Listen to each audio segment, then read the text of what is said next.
ও সোনার মা বোনেরা, মরণ একদিন আসবে, কবরের মধ্যে আমাদেরকে সবাইকে চলে যেতে হবে। আমরা যেদিন মারা যাবো গো মা, ওই দিন আমাদের লাশটা গোসল করাইবে। কথা বলেন ঠিক না বেটিং?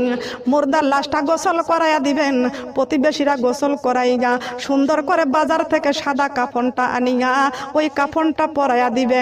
কোথায় থাকবে তোমার কানের দুল, কোথায় থাকবে তোমার গলার মালা, কোথায় থাকবে তোমার হাতের বালা, কোথায় থাকবে তোমার সেই লাল বেনারসি শাড়ি, কোথায় তোমার শৌকেসের কত কাপড় চোপড় থাকবে, কোথায় তোমার সেই বিছনা, কোথায় খাট, কোথায় জাজিম, কোথায় তোশক, কোথায় থাকবে বালাখানা?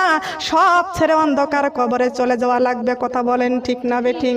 ও আমার মা বোনেরা, যেই দেহে কোরআন নাই ওই দেহের কোনো দাম নাই, যেই দেহের মধ্যে নামাজ নাই, ইসলাম নাই, ওই দেহের মধ্যে কোনো দাম নাই। এই যেই দেহের রূহ আছে ওই দেহের দাম আছে, যেই দেহের রূহ নাই ওই দেহের কোনো দাম নাই।